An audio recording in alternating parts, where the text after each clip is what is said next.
to another episode of But What If I Soar? I am your co-host, Deveron Flint, owner of Social MacGyver. And I am Dominique Flint, owner of Free to Be Counseling Services. Welcome back. Yes, welcome back. This is episode 18. And today we're going to be talking about boundaries, which is a very important content to kind of talk about as therapy and also in your personal individual lives. So we're going to start off with what we normally do, one high and one low from these last couple of weeks. So Dom, what is a high and a low? Yeah, so everything's going pretty good. I think a high for me is I was having some challenges with sticking to my reading goals. And I've been doing pretty good these last 2 weeks. It's not been every day like I would like, but it's been at least, I'd say 3 to 4 days where I've at least read 10 pages or more. And sometimes it's more. Many times it's been more. And I started reading 2 books, one on vulnerability. So it's a Brene Brown book, Daring Greatly. And then there's another book by Richard Schwartz, I think his name is. And he is the founder and creator of IFS, Internal Family System. So I started reading that book. It's called No Bad Parts. It does a lot of work with family work, but it's steeped in trauma work. So I've been reading those 2 books and they've been good. And I feel really good about the way I've been able to just, kind of try to stick to or get closer to that goal. I'm starting to just notice my patterns each week and what days are busier, what days aren't, and really trying to not put so much pressure on myself on those days where I'm a lot busier, and then try to utilize, if I have a cancellation or if I have a slower day, then try to utilize that time to get some reading in. So that's been helpful. So I think that's been one high. One low has been, I would say that the low is just me learning to or trying to process through interpersonal challenges that I'm in one sense, I think I'm over, I think I've gotten through, and then something happens, a trigger of some sort, and then it kind of takes me back to some of the challenges that I've had in the past. And so I had therapy on Friday and really just trying to work through that. And then I saw this life coach who kind of spoke in some detail actually today. And I was like, well, I needed to hear that about just our ability to not ruminate and kind of, overthink and go back to those situations that we feel we've been hurt by or, traumatized by, because in some ways it does still keep you connected to that situation and that individual. And I was like, ooh, okay, well, let me consider how do I kind of pull myself out of, this need to kind of rehash things and just kind of accept what it was, learn, take the gems I need to take, and then just keep it moving. And that sometimes can be hard for me. So yeah, so those are one high and one low for me. What about you? That's good. I would say a high is I had a really good breakthrough with the client this last week. They had a couple aha moments for themselves, and they were able to celebrate those aha moments. So that was really good. And also able to see the growth, which, I'm so happy for. And I like it because, they will be able to utilize the skills that they have found to be helpful in that situation and, future experiences. So that was good. It's always good when clients are able to be reflective and to find that they are getting what they need within themselves. Yeah. And I'm just along for the ride. So I really love that. Yeah. A low, I would say, not really a low, but just trying to deal with helping the kids get what they need, but also finding a balance of pushing them and guiding them and supporting them and helping them to understand that if you identify a goal, that you have to then put in the work and to really help them minimize and really completely wipe off the board this victim mentality. Woe is me. It's something that I don't like. I don't have time for. And I really want them to understand that if you put your mind to anything and the door is shut, like you are the person who can figure out how to either open the door, build another door, or maybe that's not the door for you and that's completely fine. You can still honor your feelings of being disappointed or whatever, but you can't sit there. And so I'm trying to find the balance of how to do that, but also learning that all three kids are different in the dialogue that I have with them. My one nephew is very, very sensitive, but also to the point where he is very critical of other people. And when it comes back to you giving him input, he's like a know-it-all. And that can be like challenging because it's like you don't know it all. And also when you try to like give him guidance, recommendations, things like that, if it's not in line to where he wants it to be at, sometimes he can meet that with like butting heads.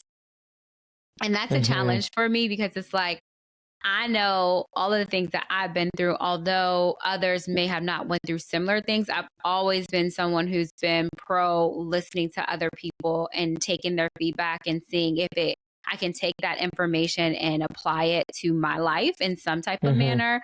I think that we are people who can always learn from someone else, and not saying that your path looks identical to someone else's, but you do get wisdom from other people. You get wisdom from children, from people your age, people older, and completely disregarding the wisdom that they have from their experiences, I think can put you at a loss. So I'm trying to find that balance of being supportive, but supporting him in the way that he needs. And that's going to be where he's receptive and not automatically defensive. But all three kids, they just all need something different. And so what works for one doesn't always work for the other. You know, ways that you support one, you have to change up how you support the other. And so it is like where you live and you learn. And so I'm trying to do that and balance that. So I would say it's not like a low, but it's just where I'm trying to figure out how do you support kids in the right balance. Yeah, no, I totally get that. That can be rough. Yeah. But so how do you want to jump into this thing today? Yeah, so we're going to talk today about boundaries. We were kind of trying to figure out like what topic we thought would be a good one to dive into. And boundaries was the one that we kind of thought we wanted to kind of go for. So essentially today we're going to talk a little bit about boundaries, understanding boundaries, learning how to set them and maintaining them. And really just talking about some of the potential barriers of setting boundaries, what we struggle with when we're thinking about setting boundaries. What does boundaries mean? I think that's such a buzzword that we hear, like, you know, these are my boundaries. And, you know, I think sometimes that kind of language can be weaponizing.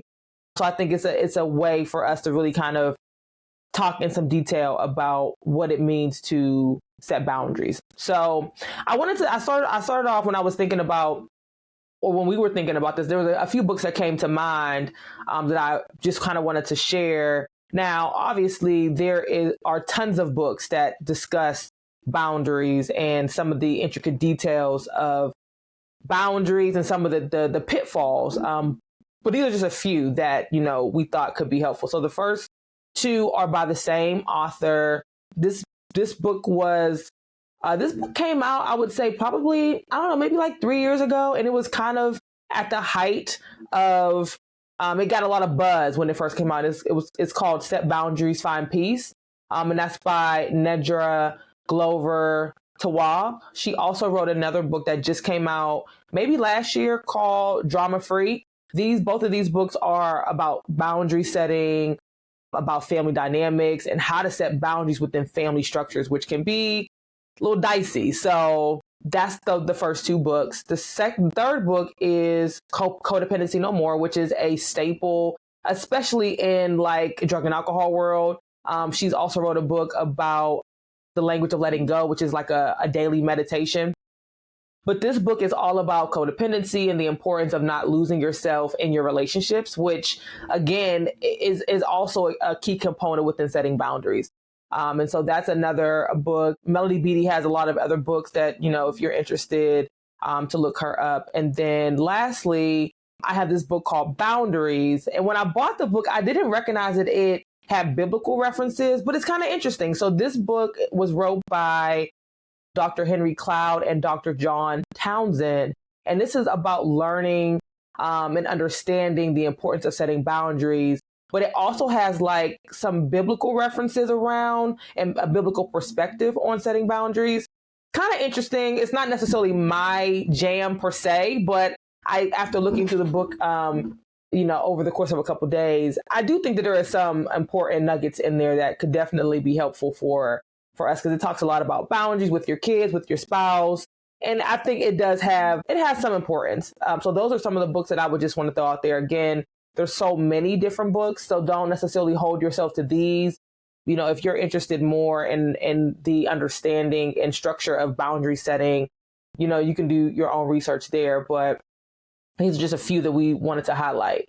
So what are boundaries? This is like the $1 million question, right? So boundaries are about you. They are not about the other person. Sometimes when we are thinking about, where we're having conflict in our relationships, that can be a challenge. So remember that boundaries are about you. They're not about the other person.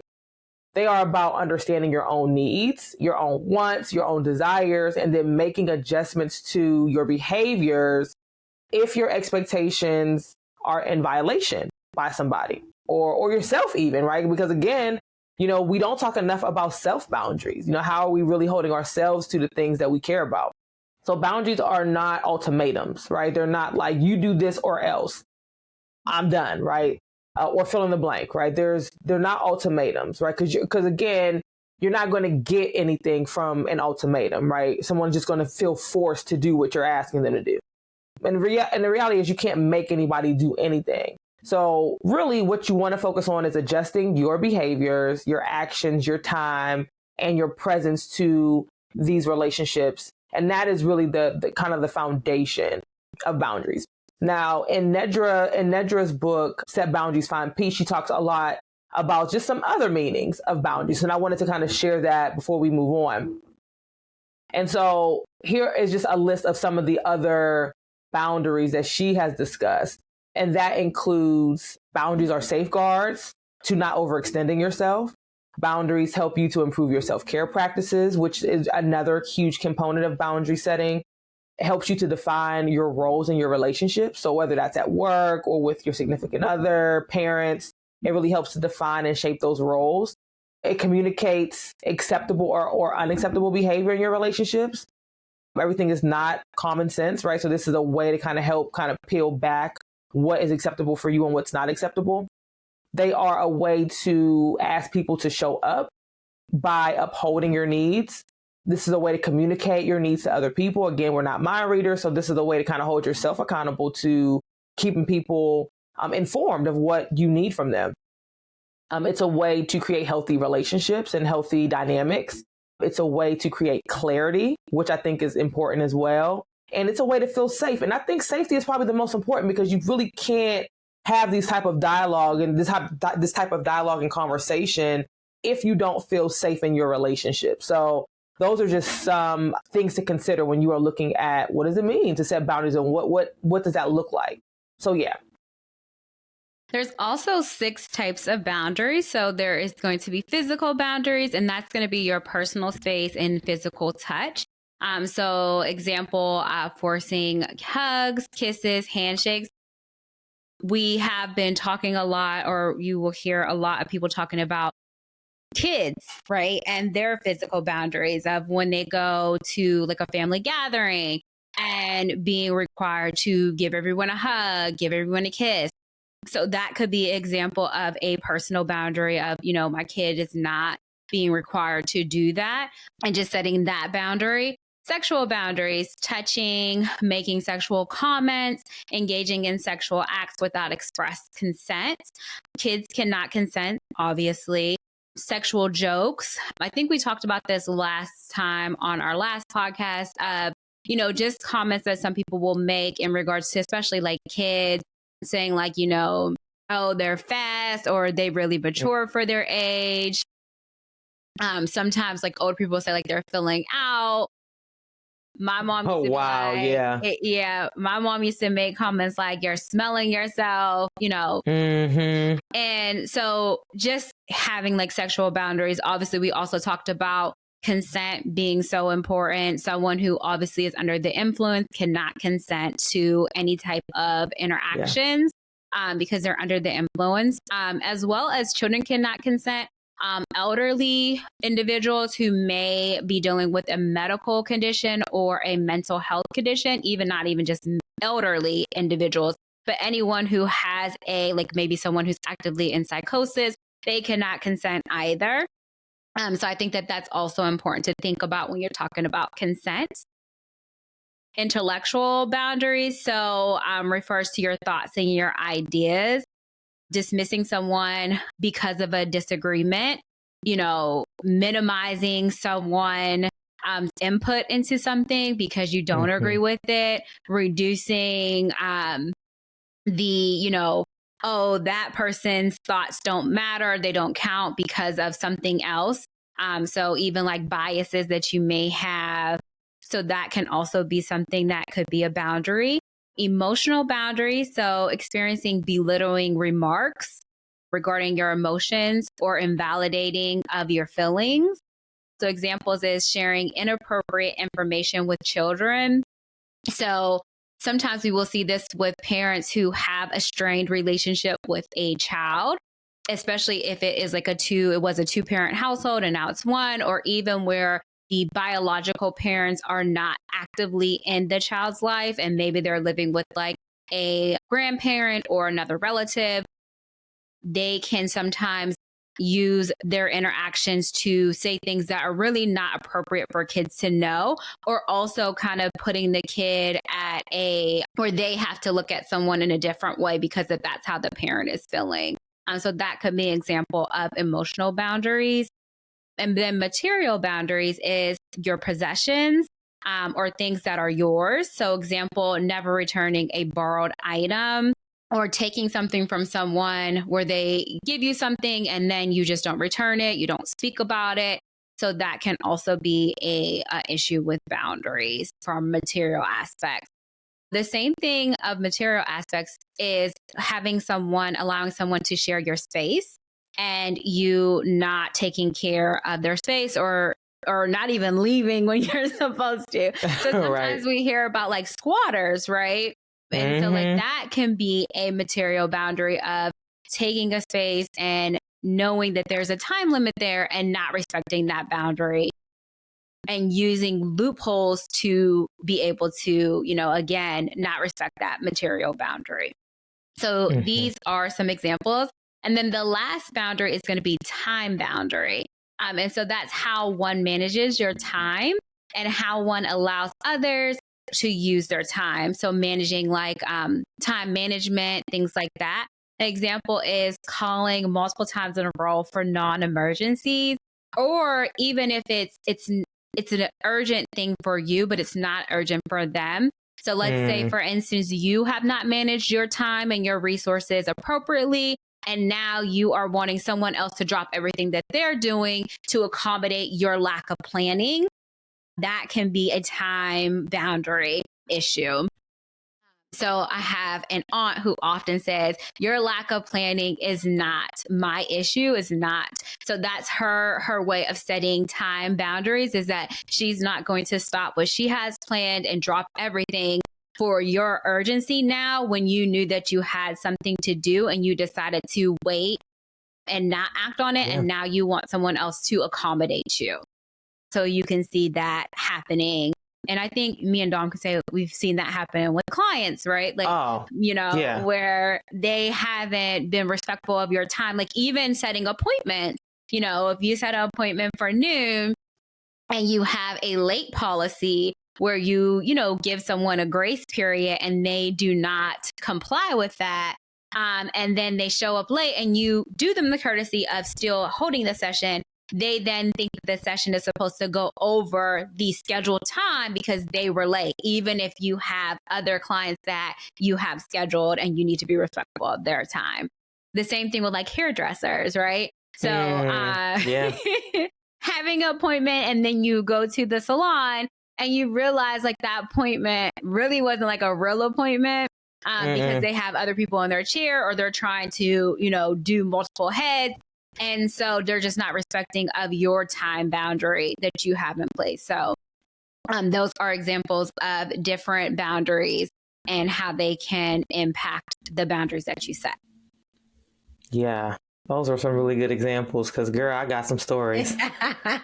Especially here's the long one. Yeah, for sure.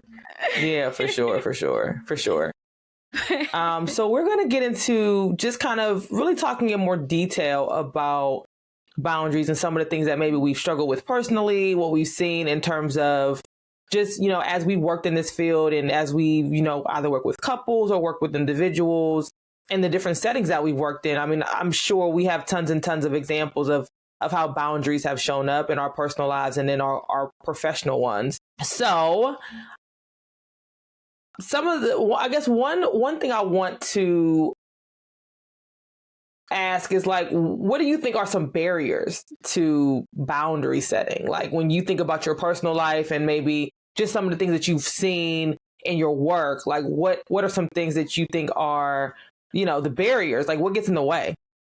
I would say the first barrier that seems to be a common theme is saying no and how that can change the interaction, change the relationship. Feeling bad about it, feeling just any type of like different emotions in regards to that. So for a big example that I can use is when I have worked with those who are struggling with addiction and whether it was them struggling, themselves or a family member trying to support someone who is struggling with addiction. Boundaries are a very challenging thing because with addiction, for loving someone through who's struggling with addiction, sometimes in setting that boundary, you are fearful that it is going to send that person spiraling or that you saying no and setting that boundary could be a life or death type of situation. Yeah. And so, at times I've worked with, parents who've had a child who is struggling with addiction. And even though the child may have stolen from them and, has been just disrespectful in their home and to them and just all the different boundaries that we talked about, the 6 different types, the parent will still want to set a boundary with them, but also feel like, well, if I don't do this, what then is going to happen? Like I won't know what's going on with them. They won't interact with me. And then I will be on the other side of just completely the unknown. And that's more scary for me. Like I won't know where they're sleeping. Are they being taken advantage of? Are they alive? Things like that. And so like I will say like that, just the no and the what ifs of where that could go can cause people to have a challenge with boundaries. I also think like if you've never been taught boundaries, so if you've never seen it actually modeled in your life, whether it be with those and adults in your life, people that you surround yourself with, if they have not modeled good boundary setting for you, it may be such a naive and crazy thought to even think that something that you can do.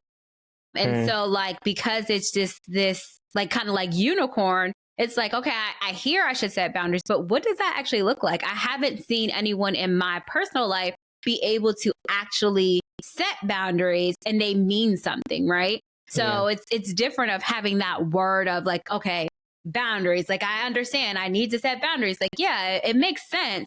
But like, what does that look like? And if you've never seen someone actually apply it and it actually made a difference, and they see the benefit of it, then it's kind of like this vague word that, I don't know what that looks like. I don't know even how to apply it.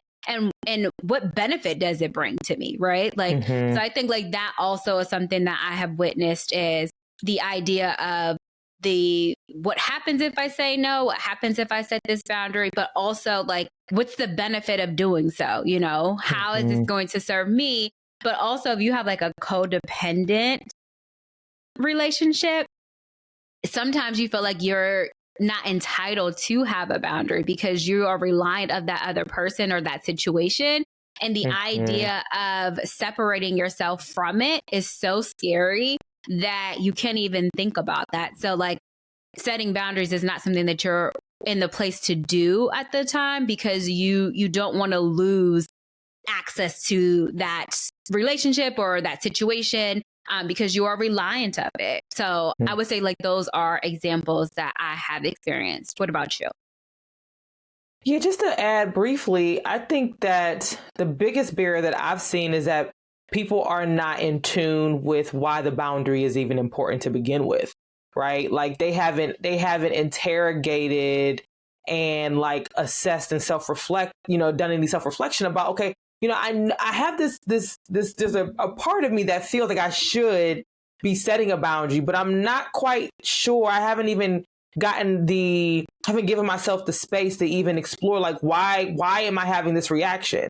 So I think some of the barrier is people are just not doing enough self-reflection, because again, when you have to, setting the boundaries one thing, maintaining the boundaries another. And I think that's where having a deeper understanding of why it's important to you comes in, right? Because if because what people don't get is that when you disregard your own boundaries, it is a direct indication that, like, people don't take you seriously when you do that, and it's not about other people. It's really about you, right? So I think it's important to consider, okay, why is this boundary important? Why am I having this experience, this reaction? And, like, how can I get clear about, like, why this is even important to me, right? Because when you have to, not that you have to defend your boundary, but you're going to get pushback. Like, that's part of it, right? Yes. And not necessarily because people are assholes. I mean, some people are assholes, but a lot of it is because when you are changing the dynamic of your relationships by changing how you show up, it changes how they experience you, right? They don't get the same access to you. They don't get the same benefits when you say, nah, I ain't doing that. Like, that's not how I'm trying to show up in this relationship anymore. And so that's why I think it's important to have some clarity on it, because then you can explain, and not that you have to explain, but I think there's a fine line between, setting a boundary and not feeling as though you need to give some understanding to a meaningful relationship. I do understand that no is a complete sentence, but I do think that sometimes, because the dynamics have been so enmeshed, it might be important to say, hey, like, I don't like the way I'm showing up in this relationship, and this is why I'm setting this boundary. Now, you don't have to like it. It's not about you liking it. It's about me giving you clarity on, like, why this is happening. This is happening whether you like it or not. And so I think it's important, and you can't do that. You can't give that information if you have not even assessed it yourself, if you have not given some, like, real thought to that. So I think that's a barrier for sure. I also think that we don't do enough consideration about personal boundaries that how many times do we say we're not going to talk to that man no more? We're not going to, buy them clothes anymore. We're not going to, waste money anymore. And we violate our own boundaries, right? So I think sometimes you teach people how to treat you when you treat you as though you're not important, right? I think that is to me step one. Step one is, how am I showing up for me, right? Because if I show up for me and I hold myself accountable, I think it can be a little bit easier to hold yourself accountable in your other relationships. We've talked about this in the relationship series, right? That how often do we just disregard our relationship with ourselves, right? I think boundaries and personal boundaries and self boundaries is a part of that. And I think that sometimes we just don't even consider that we're just aimlessly disregarding our own boundaries. And so those to me would be two. I would also piggyback off of, you're absolutely right, in addictions. I think parents and loved ones have such a hard time holding boundaries to their loved one who is in early recovery, because fill in the blank, they tell themselves anything to, like, not hold themselves accountable. And what they don't understand is that your lack of boundaries is also what's going to impact their addiction. If you contribute are, to it. yeah, right. If you continue to be an enabler in that relationship, your enabling behavior, I don't ever want to blame a family member, but I do think that in lots of ways, not setting boundaries and being an enabler does increase their chances of using. It does, because if they know that they can say whatever, do, I mean, people who are in early addiction, being manipulative and all, that's just a part of the makeup of a person who's struggling with addiction. It's not personal, right? It is just that their addiction cannot survive if they are not manipulative and conniving and all that, right? And so it is more important to say, like, I know the tricks of the trade now, and like, here is how I'm going to show up. I don't want you to use, but I can't contribute to that anymore. Like, and so my commitment to your recovery is that I'm not giving you money. Like, I'm not letting you stay here. You can't come here after midnight. Like, you can't bring your friends over here. Like, if you steal, you got to go. Like, there are just things that you have to be committed to doing. And that's the thing about the boundary setting. Like, if you are not committed to following through with that boundary, don't set it, because what you're doing is you are creating a dynamic where they're going to think you're bluffing. They're not going to believe. And so I always tell people, set the boundary that makes the most sense for you. I don't care how small it is. If you can actually follow through, that boundary overall becomes more meaningful in that relationship. Then, yeah, I liken it to like when your kid does something, you're like, you're grounded for the rest of the summer. It's like, you're not doing that. No. Because the reality is No. that's not helping you, and it's not helping them, because it doesn't fit. Oftentimes our consequences don't fit with what actually happened. We're just pissed, we're just annoyed. So yeah, so those would be some of the things that I would say, like, those are definitely some of the barriers that I've seen for sure. Yeah.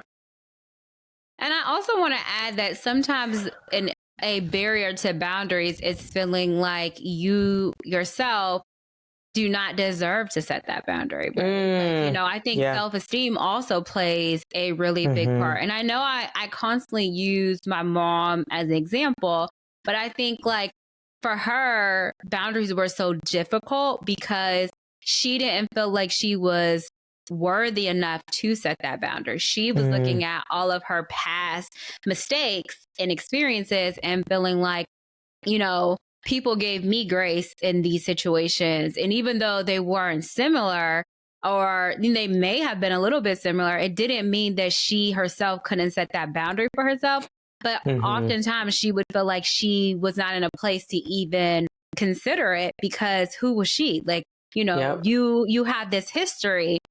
You have all of these prior experiences that other people have put up with. So why do you think that you can set this boundary for yourself? You don't deserve it. And I think like that also is something that can play a major part in a barrier, is people feeling like they are not worthy or allowed to set boundaries because of prior experiences and their prior past. And people who benefit from your lack of boundaries will literally use those type of things to make you feel like you are not deserving of setting that boundary. So they will constantly throw, your prior experiences or prior situations in your face to, again, reduce you setting that boundary, because they benefit from your lack of boundaries. Like you said, they are able to manipulate what is serving them, right? And so I think like that is something, if you are dealing with low self-esteem and low self-worth, setting boundaries can be a very significant challenge for you, because you don't think that you are deserving to set those things. So I would say like that's another barrier. Yeah, that's a good one. That's a good one. Just feeling undeserving. Like the first thing that came to my mind was like, who am I? Like, why do I, get to set this boundary? And it's like, we all have the right, you know what I mean, to set boundaries for ourselves. Yeah. So yeah, I agree. Another question. Yeah, you want to answer the next one? Yeah. So what is the cost of not setting self boundaries and boundaries with others? Yeah, I kind of touched on this, right? I think it is a it's a total disregard to yourself, right? When you are struggling to set self boundaries, right? It's a total disregard to who you are, to what you want, right? I think people, I know that this is like it's an old saying, you teach people how to treat you. And while I do understand why people don't necessarily always like that, I do think that it's a way to hold yourself accountable, right? It's a way to show up for yourself in a way that says, I want to be treated this way, and I can't assume that you are just going to treat me this way because I'm great and wonderful and all these things. Like I may be all those things, and those people still get treated like shit. Like, so it doesn't, like being great and wonderful and like all those things is great, but like it's not going to make someone believe that you are deserving to be treated a certain way. The only way that happens is if you decide that I am worthy of this and I'm going to ask for this, and I can't control if I get it, but as long as I don't ask, I won't get it. As long as I don't show up in a way that says I want to be treated this way, I'm not going to get it. And I think the other cost, a huge one I've seen in people, is not knowing when to walk away once you set the boundary and it is clear that like this person is not changing, this person is not committed to, making the necessary adjustments to show up for you, right? And I'm not even necessarily just talking about romantic partnership, but even friendships, right? That, or relationships with your parents, right? That you are asking for something and they have committed to doing it, but they continue to fall short.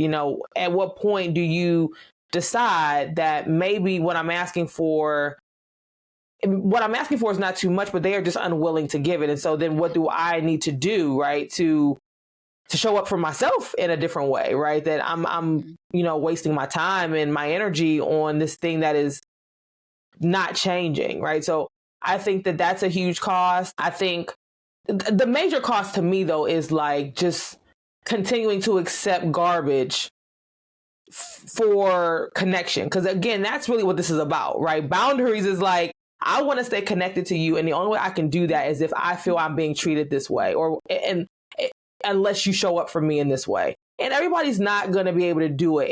And what I will say is that something that I didn't say in the beginning was that boundaries are not etched in stone. You can always make adjustments to boundaries. You can always say, I would always encourage people to start off with boundaries that they know that they can actually follow through with.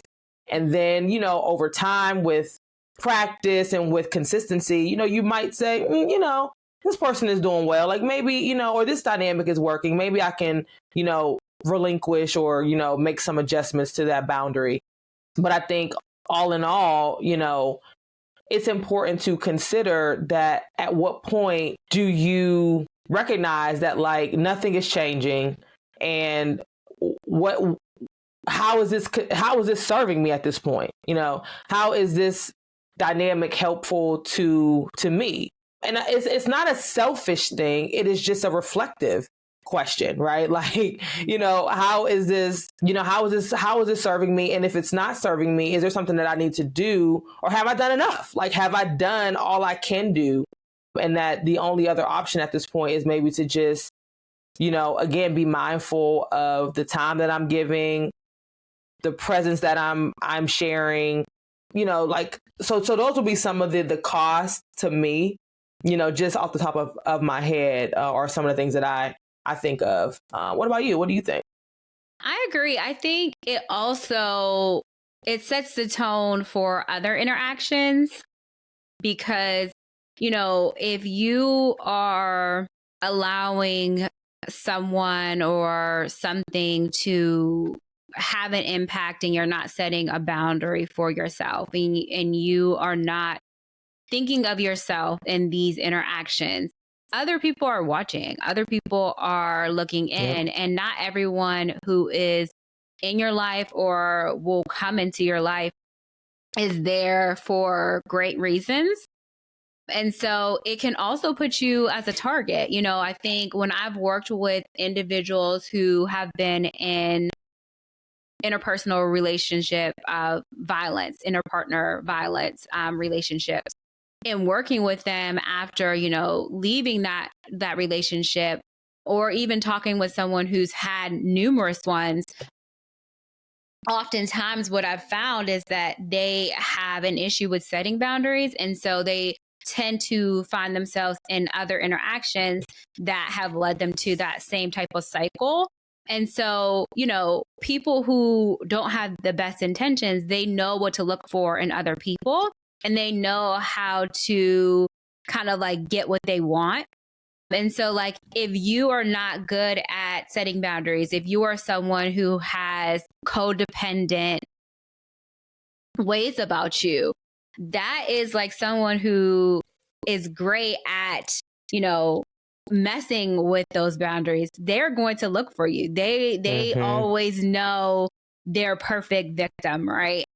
And so, like, I think like that also is something that it can cost you is repeating these interactions, you know. And it can start as simple as a friendship, you know, being friends with someone who, you know, we always talk about like that, you know, your parents might tell you like that friend is jealous of you, right? And you feeling like, you know what, no, you know, it was just a situation. But then there's other situations that you are kind of just like trying to not pay attention to, or whatever. You're choosing to look the other way because you see, you know, a good person in them. And then oftentimes what happens is you might see other people that you interact with, and they see how that person has been able to get over on you. And then they may feel like they can do the same thing. And then, you know, your partners or your family members. So it could just be a repeating cycle. And I think the thing that people don't really highlight is not only do you set the tone for how people treat you, you also set the tone of how you treat yourself. And so if you are constantly having these interactions and these people are not respecting your boundaries, it does chip away at you in some manner, and it could experience burnout, low self-worth, you know, low self-esteem. You know, it does have an impact on you in some manner. And so I think like that would be like the biggest impact that not having healthy boundaries can have, is that it chips away at your self-worth. It chips away of how you view yourself.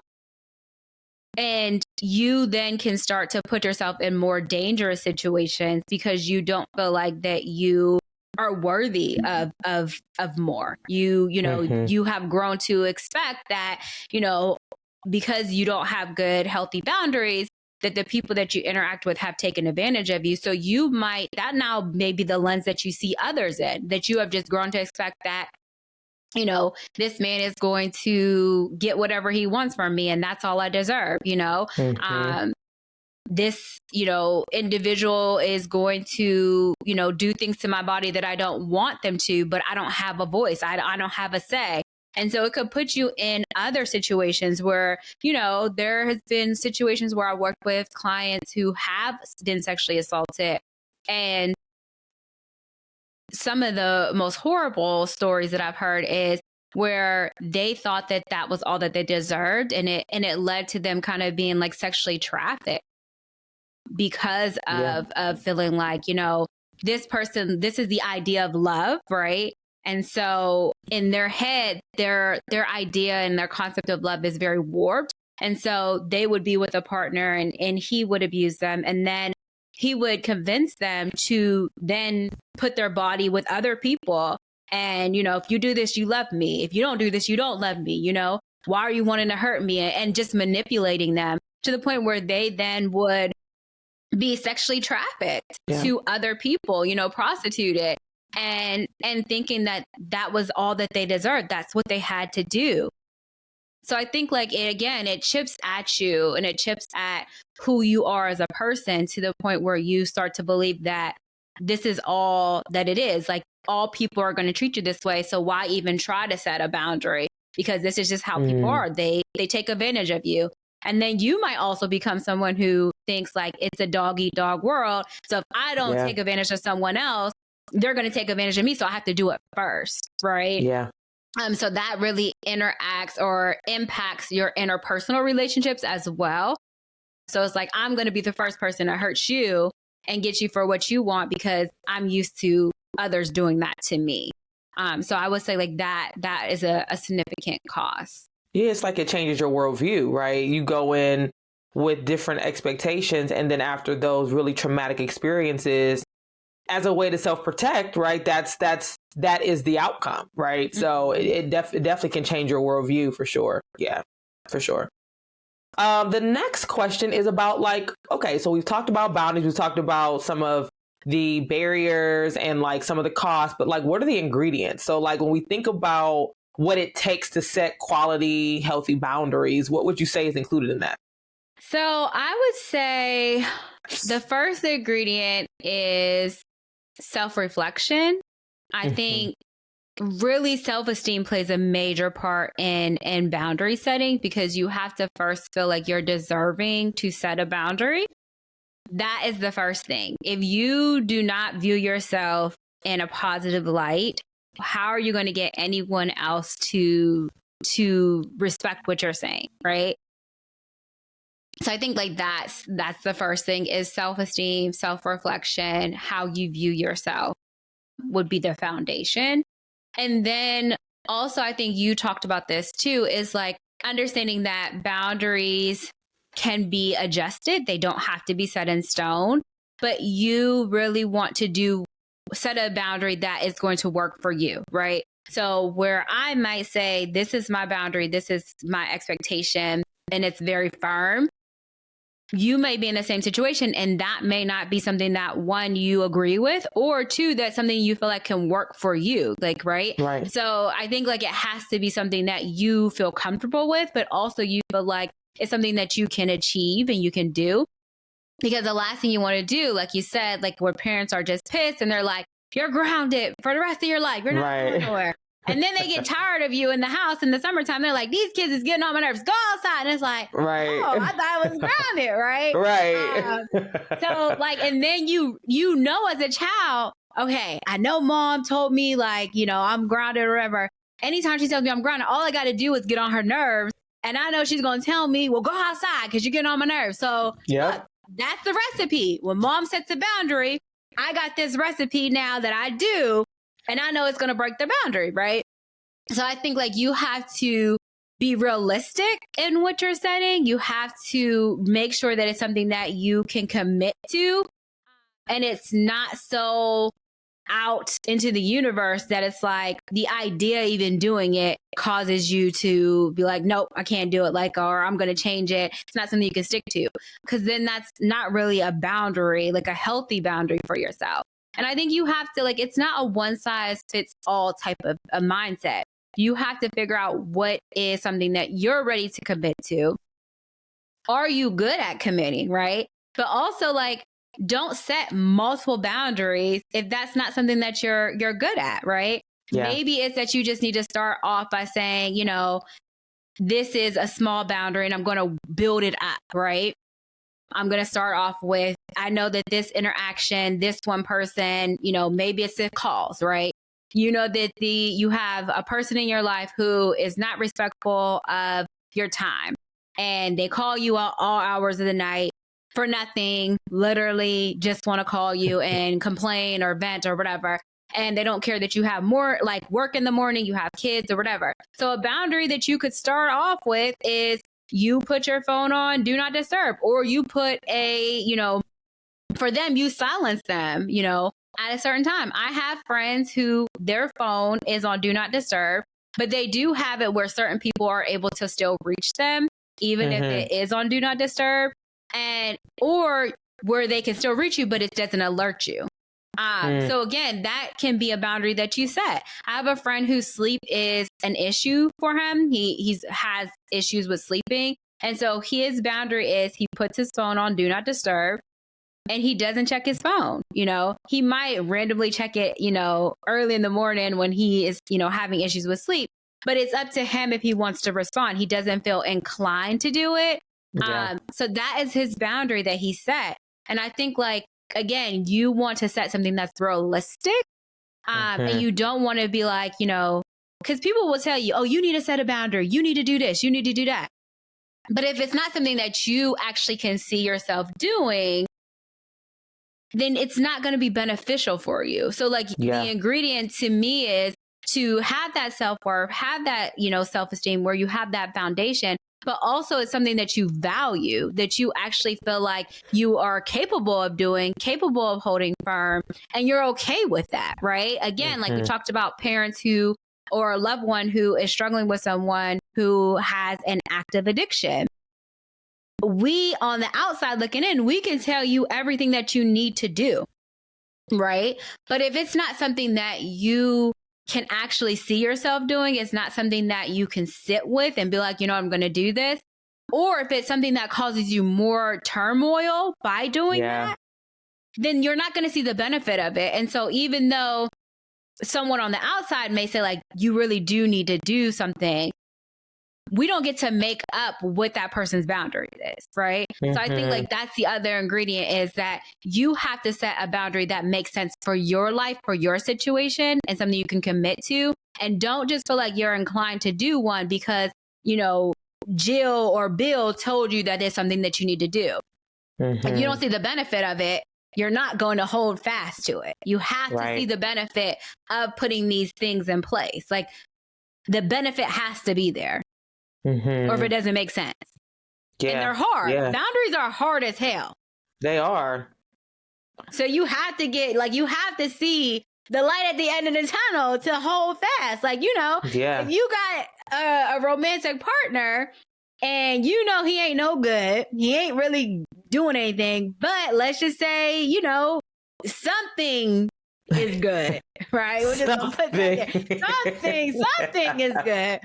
When you get that late night call, you gotta hold on. Like, it gotta be some type of benefit for you. Yep. Or you gonna be picking up that phone every time and locking that door. So, like, again, like it has to serve you in some manner. If it doesn't, you are going to, it's gonna fail every time. Every time you feel like you're a little bit lonely, you're gonna be picking up that phone and letting that person in, knowing that they come with all the mess. But, for that time being, they're going to give you whatever you need. Again, it has to make sense for you. So that's what I would say.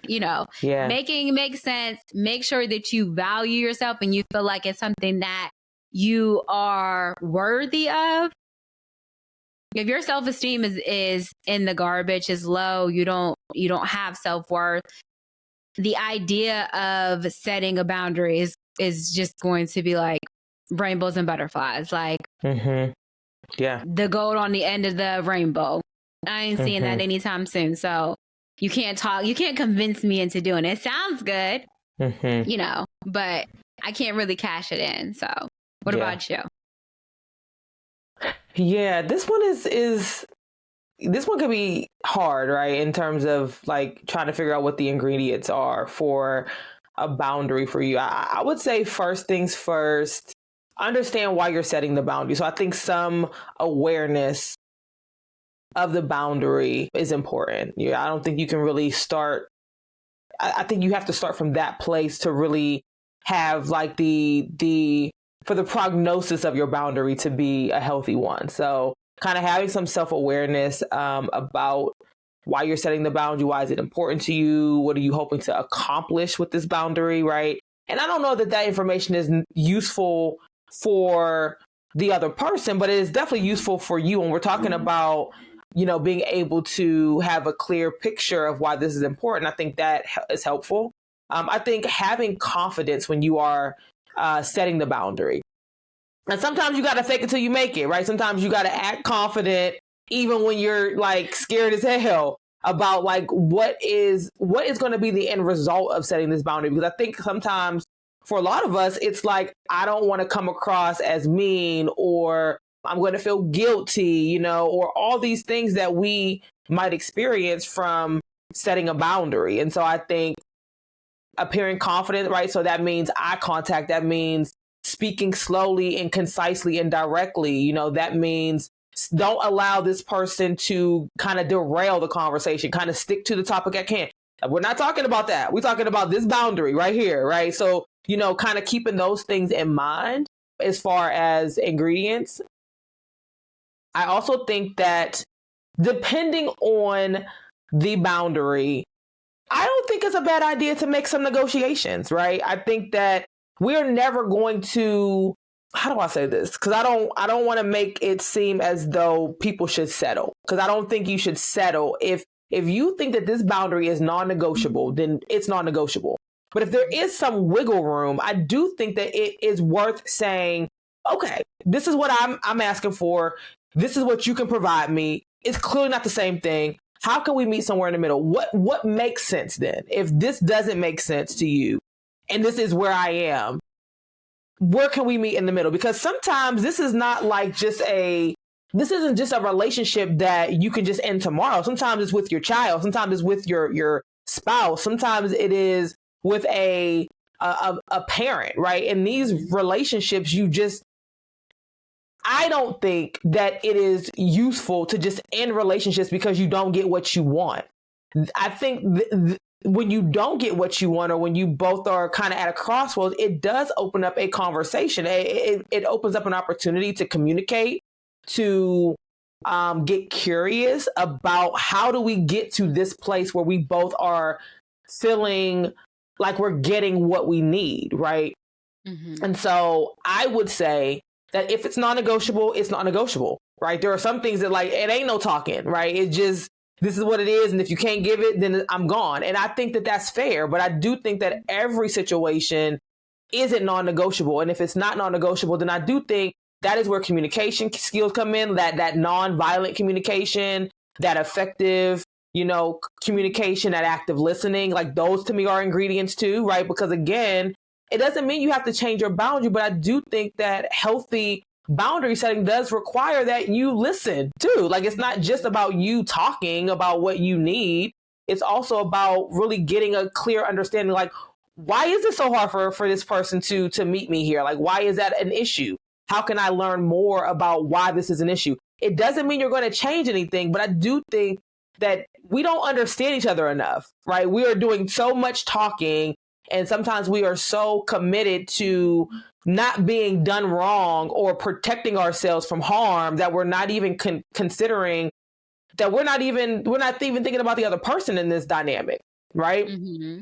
And so again, non-negotiable means non-negotiable. There is no talking. But I think if something is not non-negotiable and there's room to kind of explore,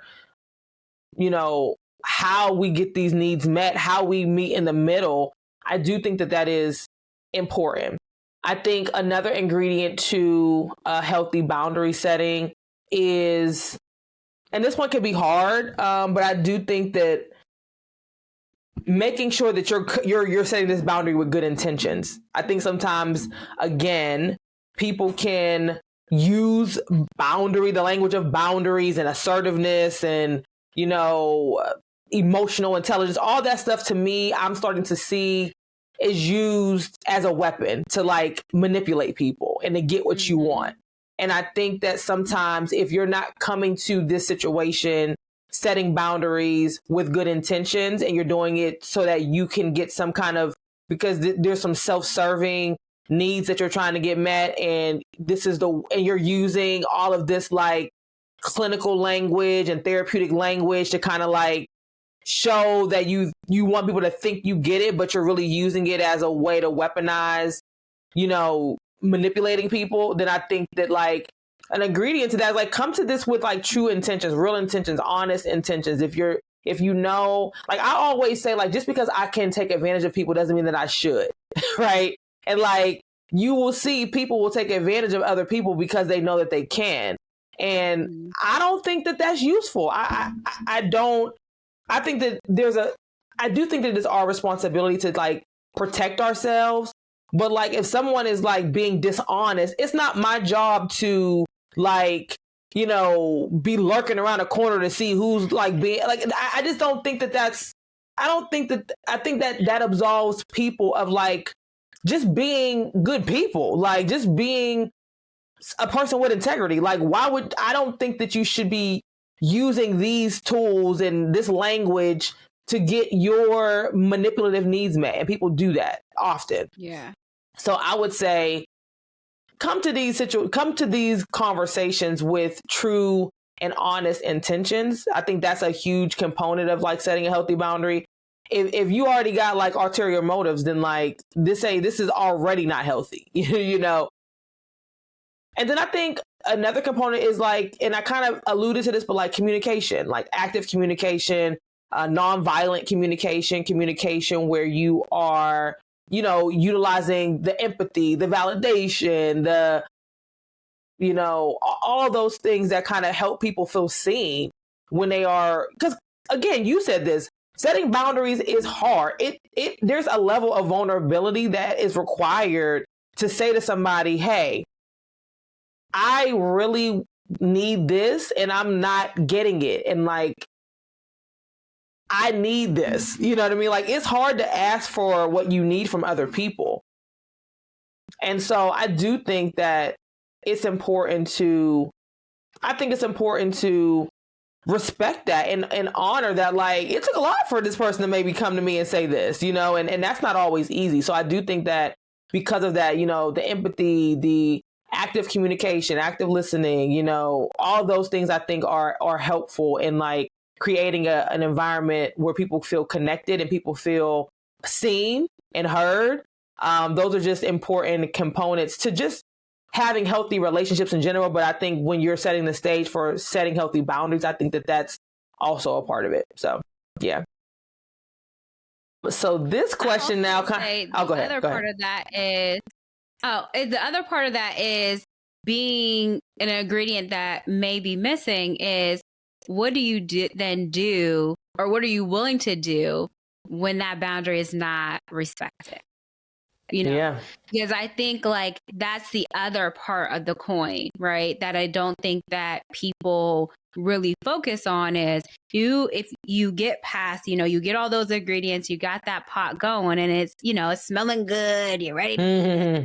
And then, you know, the other person's like, I don't want that. You know, you got that pot smelling good now, but the other person is not ready to receive it. So what are you willing to then do if that boundary is not accepted, if that boundary is not respected? And I think like you also have to be prepared and have some type of understanding of what the next steps are, or else again, setting that boundary isn't going to make sense, right? Like, what are you prepared to do if your boundary is not respected? What does that look like for you? You know, or like you said, like, is it where you are willing to adjust it? You know, is it where you're willing to adjust your expectation?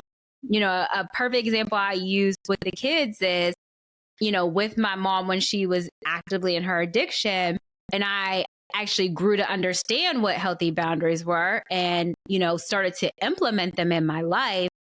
I also knew I had to be prepared for what that interaction would look like if she wasn't willing to respect it. And at times it meant that I was not communicating with my mom, you know, and not everyone is accepting of that. Not everyone is okay with that. And, you know, that was like, you know, something that I was accepting of and I was okay with. I mean, it still brought me different emotions, but it was something that I knew I had to do for myself.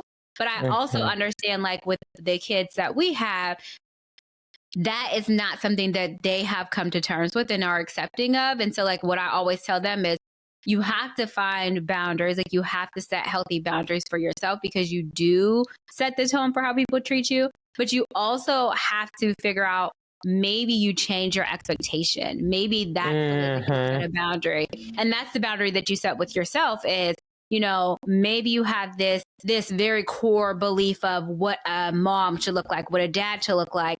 And when that person is not measuring up to that, you then have to act accordingly. But maybe you're not prepared to, you know, sever those ties, right? So figure out maybe what you can change is the expectation. Maybe you change that they have shown you who they were and you are willing to accept certain parts of them, but you're also going to change the expectation that you have for that interaction. So it doesn't leave you wanting. It doesn't leave you with that void. And I think like going back to when we talk about what is a cost of not setting boundaries with parents or any type of family member or even a friend, romantic relationship, it can create a void that you then have. And you can be looking for other people or other things to fill that void that are not healthy, right? That are problematic, that are dangerous. And so like the best thing you can do in setting boundaries is try to reduce those voids that you could be forming for yourself with changing the expectation. So it's not saying that you are ready to completely sever ties with that individual, but maybe you change the expectation so then you're not left wanting for something that is not able to ever deliver to the extent that you are wanting it for, right? You're not going to be longing. So I think like that also would be an ingredient that you would want to include is maybe you alter the expectation if the boundary is not accepted, if it's not respected by the individual. I just wanted to add That's a good point. And that's what I mean by like, you know, maintaining the boundary, right? Is like, you know, setting the boundary is easy. You know what I mean? It's like when people be like tap dancing on that shit, like, I don't really care that you said this. Like, that's when it's like, okay, what am I going to do? Because this person is just like, you know, and right. And like, I will say this, that because, you know, I look at, you know, family relationships, I look at that like a system, right? I look at that like, you know, we all operate in this dynamic, you know, pretty intricately, right? And like it's like a puzzle, right? And the moment you change your puzzle piece that does no longer fits inside this puzzle, it does change the way your relationship operates. And so sometimes people's inability to like, quote unquote, respect your boundary isn't necessarily because they're doing it in an attempt to disrespect you.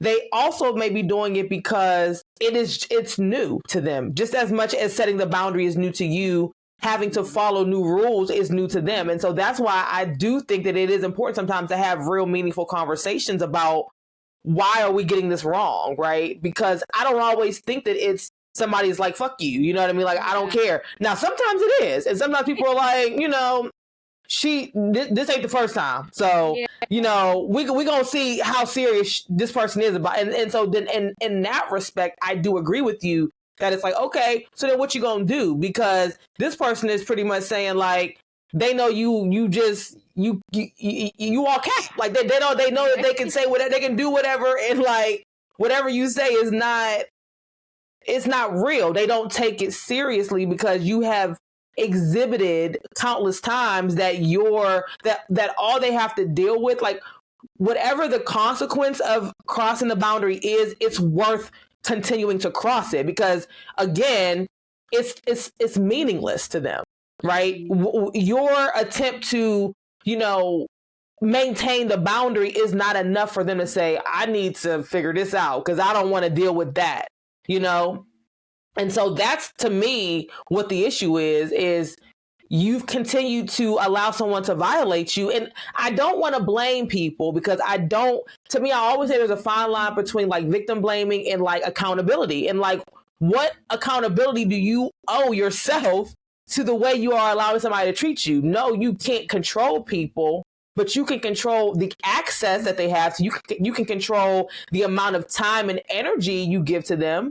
And so, no, it's not your fault that someone is choosing to do this, but there is some accountability in terms of, okay, what do I need to do differently so that I am, you know, operating in a space that says to people that like, she's not to be treated that way, you know, and that only comes from your posture. If your posture is passive patty, they're going to keep treating you that way. It's just what it is. Patty. I mean, I'm just saying, like, if that's your posture, that's how you're going to be treated. And so some of this is like, you know, and people don't want to do this, but it takes some looking inward, some introspection. Like, how am I showing up and how often is this the way I'm treated, and not just this relationship, but other relationships? Oftentimes, this behavior is not singular. Mm-hmm. This behavior shows up in every facet of your life. Yeah. In that respect, you're the common denominator. What are you willing to do to show up differently so that people know not to fuck with you? The people know that what the old folks say, fat meat greasy. Like, they need to know that, like, that this is serious. You know what I mean? Like, yeah. You know, and so I think that there is a level of introspection that is required when we are seeing this pattern play out in other parts of our life. Then it's not necessarily just those people anymore. It's us. And that's the part that we oftentimes struggle to admit, is that this might be my shit. You know, how do I show up differently so that this does not continue to happen? So that's what I would add to that. So how have clients you have worked with benefited from conversations about boundaries? Because I know that this has come up for you. It's definitely come up for me. So, like, what would you say in terms of how your clients have benefited from these conversations? I would say, like, the first way that they benefit is just, again, how they view themselves. Mm-hmm. And how they view themselves then allows them to view and be able to be reflective on interactions with other people. And, you know, also identifying, like, triggers, like, you know, clients that I've worked with who have experienced trauma or are dealing with, like, a mental health diagnosis and things like that. You know, setting boundaries for them has helped them to have a different perspective on how to heal themselves, how to take care of themselves, how to, you know, I always tell people stress kills. You know, when someone is dealing with, you know, high stressful situations and interactions, you see that on blood work, you see that in their physical, emotional, you know, well-being. And so people don't really understand that, right? And when you set boundaries for yourself, it's basically you respecting yourself, you taking care of yourself, you putting yourself first, which for some people can be such a foreign idea. You know, with female clients, I will say boundaries have, you know, setting healthy boundaries or having conversations about boundaries for them has been life-changing because sometimes, especially if they are mothers, they are caregivers, they are, you know, partners, they tend to put themselves low on the totem pole in regards to getting other people's needs met. And so having conversations of boundaries reminds them that they too are a person. If you are not taking care of yourself, you are not good for these other individuals. You have to put your mask on first, right? Yeah. They literally tell you that when you board an airplane. If you don't put your mask on first, it doesn't matter how many people you're trying to save. You can't save them and assist them because you can't breathe. So, you know, I think, like, it's a reminder for clients of putting themselves first. And there's nothing wrong with that. Like, you have to be a little bit selfish. And I think in society, sometimes we talk about putting ourselves first as self-serving, and it's this, you know, negative viewpoint. But no, like, it's not negative. You can be a little bit selfish. Like, you have to take care of self before you can take care of others. You have to refill your cup before you can pour into others. And so, like, I think, like, having conversations with clients in regards to that you can't pour from an empty cup. And if you don't have boundaries, it's literally where you have this pitcher of water and everyone is getting it. And if you're not putting in place some type of safeguards, by the time you access that pitcher, it could be gone. And you don't know when it's going to be refilled again. And so you have to also care about yourself just as you care as much as about other people. So I say, like, that is conversations that they've really benefited from, regardless of what they're struggling with, is that you matter. Like, you matter.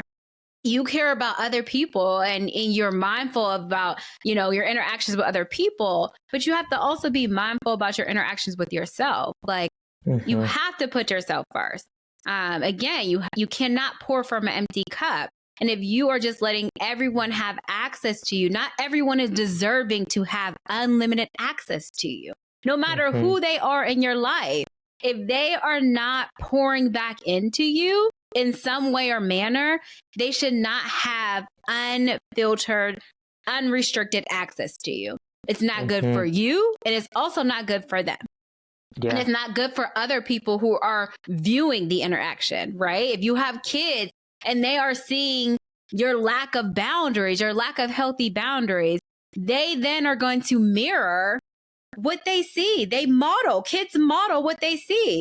So if you are not putting something in place to show them what it looks like to have healthy boundaries, to protect yourself, they then are going to repeat those things. And so, I just think those conversations, just reminding that you are someone, you matter. You have to look at yourself. No matter what you have dealt with, you are still someone who matters. That really has helped people change the viewpoint of how they view themselves, because that's really, your relationship with self. And we said this in the relationship series. The most important relationship is the relationship you have with yourself. You cannot have great relationships with other people if you do not have a good relationship with yourself. Yeah. If you don't treat yourself good, how are you going to have interactions with other people and have them treat you good? You can't. Right. You can't. Right. So, I think just reminding them of self and how you view yourself really is the foundation of addressing trauma, addressing, mental health diagnosis and the symptoms that may come for that. Medical diagnosis. Again, all of these, it's really the basic foundation of how you interact with other people, how you interact with other situations. So I would say that's something that I think for most people, I would say most therapists, most life coaches, they're going to have conversations about boundaries because it really starts with self. What about you? Yeah, I think these conversations have been useful for some of the clients that I've worked with, because until they've actually unpacked some of their relationship issues or interpersonal, relationship challenges, they weren't aware that much of their issues with boundary setting, and if we extend that out to learning how to say no with confidence, or extend that out to not feeling guilty for putting their needs first, that's all of that stuff are kind of related to boundaries, right? And for much of that, what we started to uncover in our interactions in therapy was that this shit was kind of foundational, right? So when you think about your childhood and you think about some of the ways in which your parents, whether you were the oldest and you were put into really adult-like situations where you were caring for siblings, or, maybe there were no, your physical boundaries were always crossed when it came to the way your parents disciplined you, or your time was never respected because you were a kid, so who cares about your time? Or, maybe you had some sexual boundaries that, happened while you were a kid and no one, so oftentimes what they start to realize is they start to realize that while I'm being so hard on myself, I had years and years and years of these dynamics that informed what I'm going through now in my adult life. This shit didn't just happen because I had one bad relationship. The reason why I was even in that bad relationship was because I was already primed for that by all of the experiences as a kid. Yeah. And because we see those situations in our childhood as normal, generally there are some things that we know are just not appropriate. But I think for a lot of us, until we start talking to other people or we go to therapy, we think that this shit is just normal. We think that that's how my cousins grew up. That's how my friends down the street grew up. That's just what it was. And I don't know that we oftentimes think about the implications of those experiences until we're sitting across or on some therapist's couch and she's or he's or they're that's not normal. I mean, maybe not in those words, but like they are helping you unpack that. And you're starting to get, more clarity that like this shit wasn't as normal as I thought it was, or that my family and my upbringing, kind of made me think it was, right? Sometimes we before we even leave the nest, we are already in some ways primed for these really unhealthy relationship dynamics because of the ones that we had as kids. And so I think for many of the clients that I've worked with, it's like an aha moment for them because they're like, they in some respects did not connect the dots, right? They didn't realize that those situations in my childhood, in some ways has kind of, it's primed me, right, for these other really unhealthy relationship dynamics. And so for me not to be able to set boundaries is because I wasn't allowed to set boundaries when I was a kid. No one considered that, like, maybe I didn't want to I didn't want to hug Uncle Johnny after, Thanksgiving, you know what I mean? Or maybe that I didn't want to go, give my time every weekend to, take care of my siblings. Nobody considered that, and so it's easy for me to give my time away because my time wasn't valued, right? So I think it helps them to understand connections, with like what they're dealing with in their adult life and what they experienced as kids. That's like the biggest thing that I've noticed with having these conversations about boundaries and just like some of the other related topics that come up when we're talking about boundaries. I also think that they benefit because they get to learn how to like validate their experiences, in lots of ways. If you had issues with your time boundaries being violated or your personal boundaries or physical boundaries being violated, you couldn't say that. You couldn't say that when you were a kid and, no one cared, right? And so some of the work that I do is really helping them to like utilize self-compassion skills and validation skills, right? Or self-validation, right? How do you give yourself what you needed because you didn't get it when you were a kid? No one allowed you to like have a complaint or share your dissatisfaction about how your boundaries were not respected, right? So I would say those are some of the ways in which my clients have, or the clients that I've worked with, I would say that that's the way that some of them have benefited from some of these conversations about boundaries. Yeah. I like that. Now, if you knew then what you know now about boundaries, I kind of want to add this to our podcast section. Like when we talk about certain topics, maybe ending that by saying like, if I knew then what I know now about blank, whatever the topic is, and share like, what would you do differently? So we'll play around with it, but I thought like, oh, that would be cool to like, maybe sum up the conversation by just sharing a nugget of what we would have done differently or what we've learned just over, the years of our professional and personal experiences with some of these topics. So what would you do differently? Or if you knew then what you know now about boundaries, what would be different? I like that question, and I do like that idea. I think that we definitely should use it for each episode. But I would say if I knew now or then what I knew now in regards to boundaries, I would say like that it's okay. Like no is a complete sentence. I have to be respectful of myself first.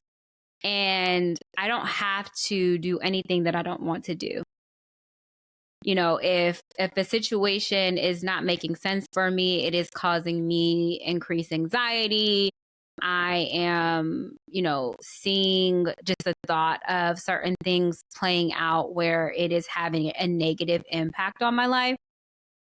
I owe it to myself to speak up. I owe it to myself to put something in place to protect myself. I will also say that not just thinking that people know how to treat you is so important.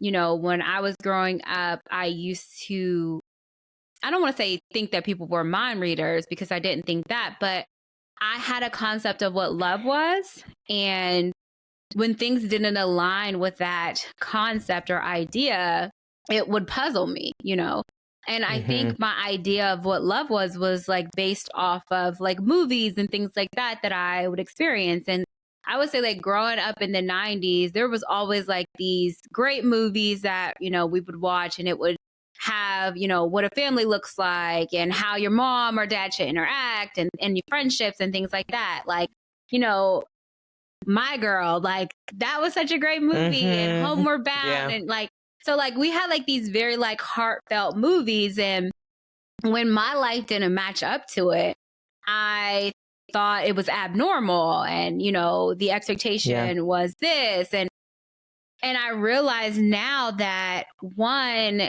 everyone's idea and concept of love is different. And I really put in place how I want people to treat me. And I can't just think that they are just knowing of how I want to be treated. I have to voice that. No one is a mind reader. No one is Miss Cleo with a, you know, a ball, and able to look into it.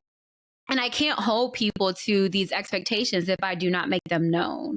And so like, I would say like that is something that if I would have known, you know, then what I know now, my interactions would have been so different. You know, I wouldn't have been so quick to cut people off, but I also wouldn't have been so giving of people having access to me that needed to be cut off, right? Yep. Whether that was friendships, family members, you know, romantic partners, things like that. Just like, again, like I set the tone, and I have to use my voice. Like that's what it's there for, right?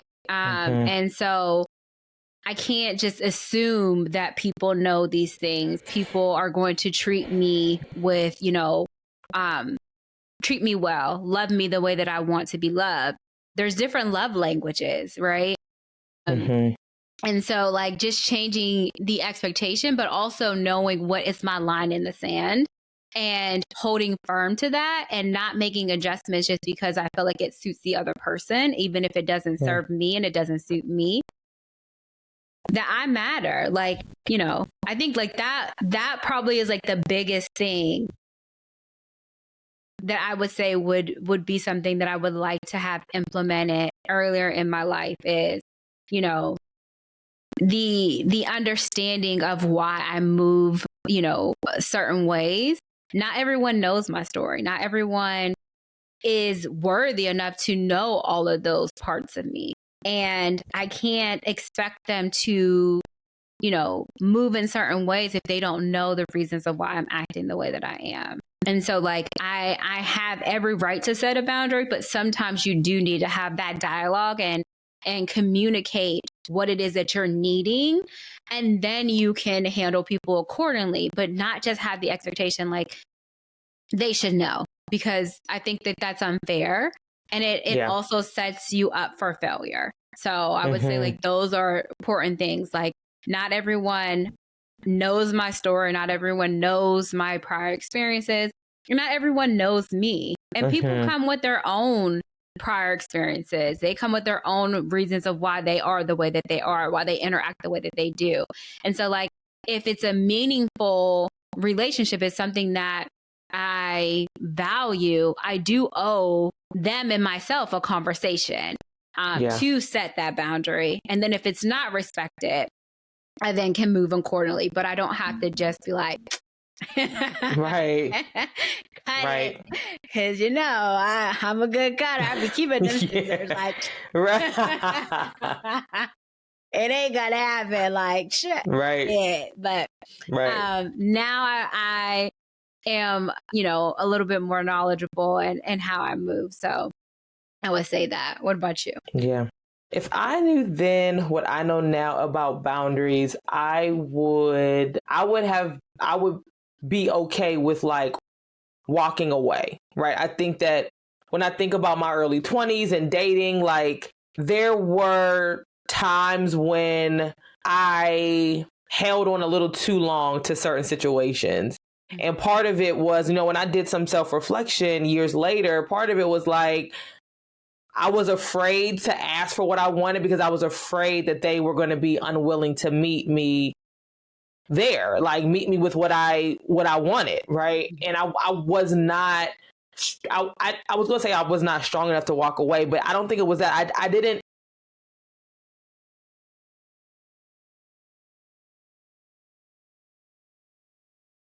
gonna be okay. Like, I think the struggle that I had for a long time was I thought that I wasn't going to be able to bounce back. I wasn't going to be able to be okay. Like, that was something that I wish I would have known, that like your life is going to be fine. People are entitled to not be ready to give you what you want, and you're going to be okay. You know, I didn't have that understanding. I didn't believe that, and so I think that would be one thing.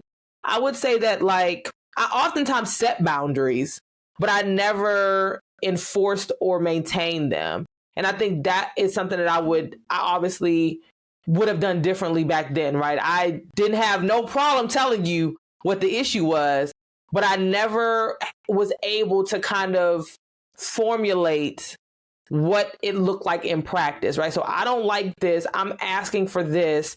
Here's what's going to happen if you don't do it. Like that, the last part was really hard for me to formulate. Like, what am I going to do if you continue to do this thing, right? I think that was always something that I probably struggled with. And up until recently, maybe within like the last 3 or 4 years, I was like, well, that's why. Like, you haven't taken like this last and most important step, right? Is like, what will it look like if this continues? What would it look like for you in this dynamic? And so I think that's definitely what I would do differently. And I also think that what if I knew then what I know now would also be like, what kind of space am I going to provide my son with in order to be able to vocalize his dissatisfaction with the boundaries that he believes he's not receiving, right? Or if he believes that his boundaries are being violated, am I going to allow him to share that dissatisfaction and let's come up with some kind of blueprint for like how he gets those needs met? Now, again, it's going to be developmentally appropriate, but I think that that's one thing that I didn't understand, was that kids get to like say that they don't like something. They get to say like that they don't approve of something without like getting the pip hand. Like, you know what I mean? Like they get to,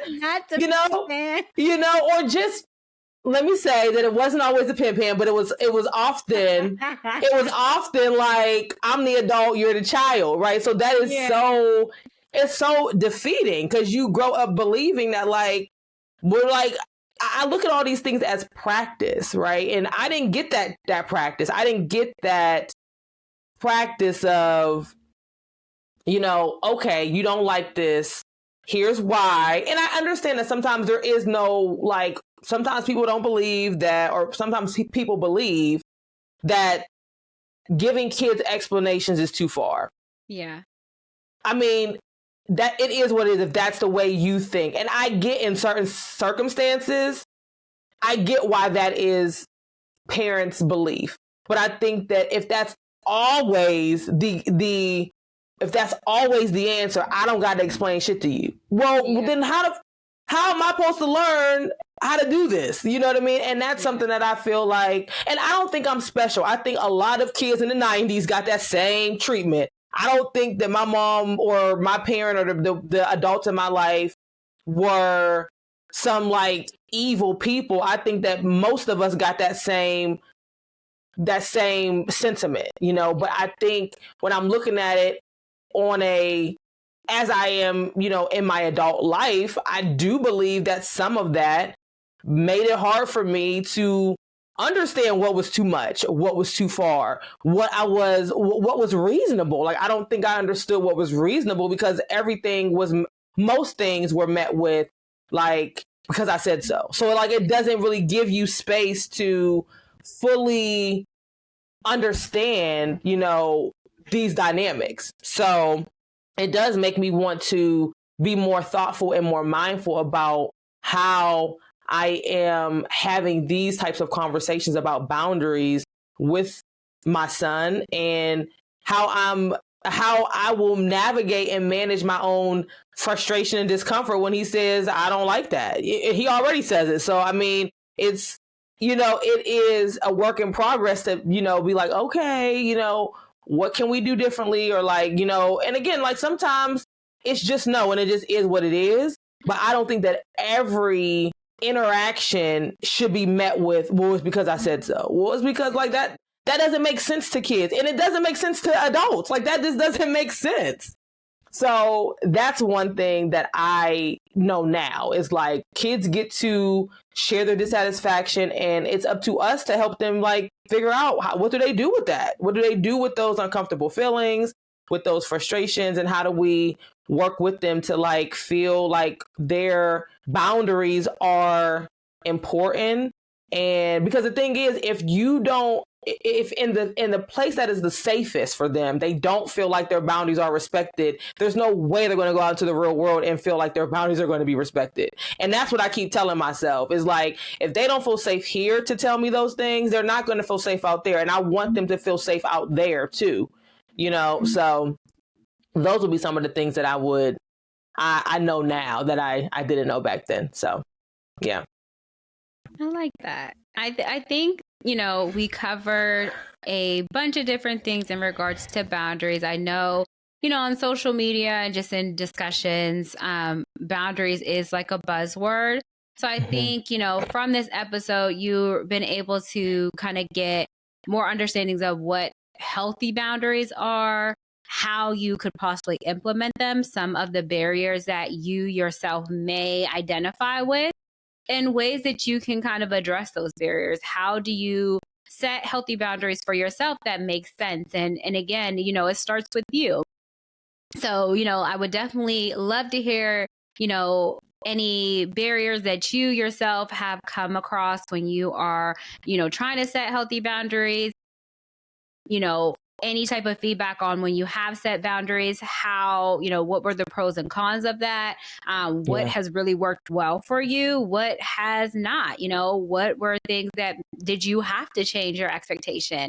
Did changing or adjusting your expectation help you in any way? What did you do when your boundary wasn't received well by the other party?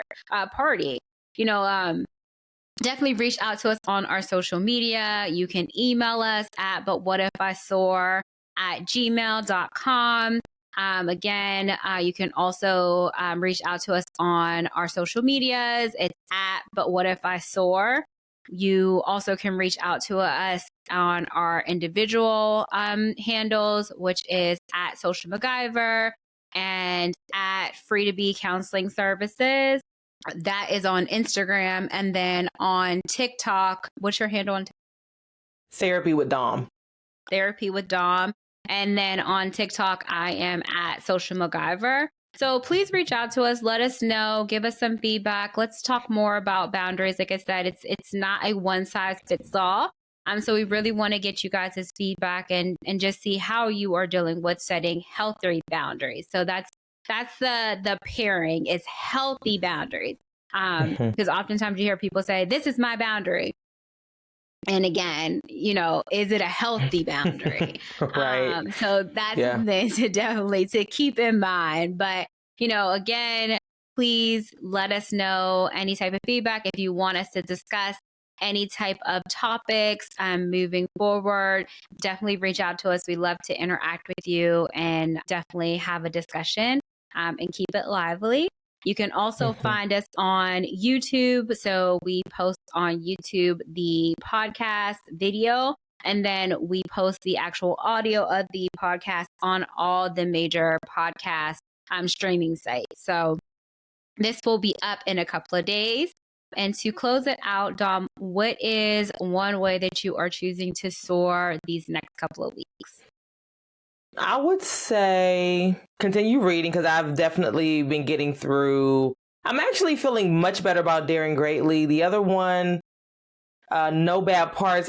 It's the concept of it is kind of confusing. So like I'm going to keep reading that, but I definitely want to just keep with this because I was really like trying to figure out like how do I like get more consistent with this, and I do feel a lot better. So that is one way that I would like to soar. I'm having a meeting with some previous colleagues who are also in private practice this week coming up to do some marketing strategy. So I'm like looking forward to that, and really just like keep my head down and keep it moving. Like go to the gym, get my work done, spend time with my man and my kid. Like, just, my man. yeah, I know. Just want to keep it simple. Like, I mean, I just have been feeling good, and I just kind of want to keep that momentum. So, yeah. What about you? I think, ways that I'm sore, I'm planning Carmen's graduation party, which, I'm a planner. So trying to, explore her ideas and my ideas and make sure that they are mixing and matching. Well, she has already submitted all of her college applications. So we will know, I believe sometime in March, we'll start getting the results of that. Having her apply for like all of her scholarships and things like that. So working on that. And then I already started reaching out to Braden and Brian's counselors to make sure that they are on a certain track as far as like their education. Really, Braden's not in a place where he just has his basic classes. It won't be until he moves into the middle school where he'll have the options of doing like more advanced classes and things like that. But for Brian, I, want him to be, he's already in honors English, but I want him to be in more honor classes because for him, he has gotten all A's this year, but it's very easy for him and I want him to be challenged. And so I want them to make sure that they are challenging him and putting him in more advanced classes and not just thinking, because he is this little black boy that he should be on this certain track. We ain't doing that. So just making sure that they are challenged and that they are giving these same opportunities that others have and grabbing every opportunity that's available for them. So family wise, that is what I am working on. Me and Mercy have been going on more date nights and love it. Getting more comfortable with giving the kids a little bit of independence and trusting them and, also, nurturing our relationship. So we have some fun things that we have planned. I'm trying to convince him to have a birthday gathering. It's not going. Oh yeah, he got time to plan that. We can work that out. Exactly, but Mercy's like he has his core people, so I'm thinking of maybe doing something with like his core people, and he'll be accepting of that. But we still see. And then I am just working to prepare to sit for my LCSW exam. I do need to study. I have not done that yet. I literally was thinking about just scheduling and seeing if I pass or not. Because girl, I could take it again. It is. You could. That is true. I mean, and the thing, you've been doing the work for so long. A lot of that stuff is so like about the actual work and not the academic stuff. It's like you've been doing that. So, I mean, it may not be as hard as you might think, Yeah. Well, and I have severe test anxiety. So I feel like if I take it, like it's different of like the monster that's unknown. I want to just take it and just like, look, you were tripping for no reason. Like, this is what the questions are. And even if I don't pass it, I can still take it again. But at least I like know now what the expectation is instead of this like invisible thing that for tests, I'm going to think the worst. Like it's going to be the worst thing possible is what I'm going to think of. And I've done these type of tests before and I have had a panic attack during a test. So I want to try to figure out how I can support myself the best way possible. And that may be just eating the cost and just having real life example. Cause I do have I have paid for practice tests, but I still feel like, I don't know. I got to actually take the test. So we shall see, but I'm preparing for that. And just continue to work. And I've grown my caseload at work. It is growing. So just dealing with that, dealing with, the ebbs and flows and how I support my clients while supporting myself. So that's how I'm choosing to explore. That's good. That's good. Well, we are glad that you all listened in to this episode. I hope you got a lot out of it.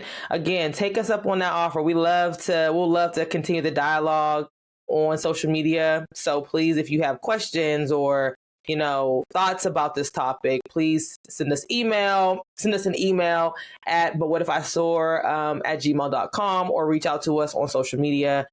We would love to continue the conversation. So until next time, we will be seeing you all. Make sure that you are practicing soaring as well. We love to talk about ourselves soaring, but we want this podcast to really highlight the importance of you all soaring in your own personal lives. So keep that in mind. Until next time. Have a good day.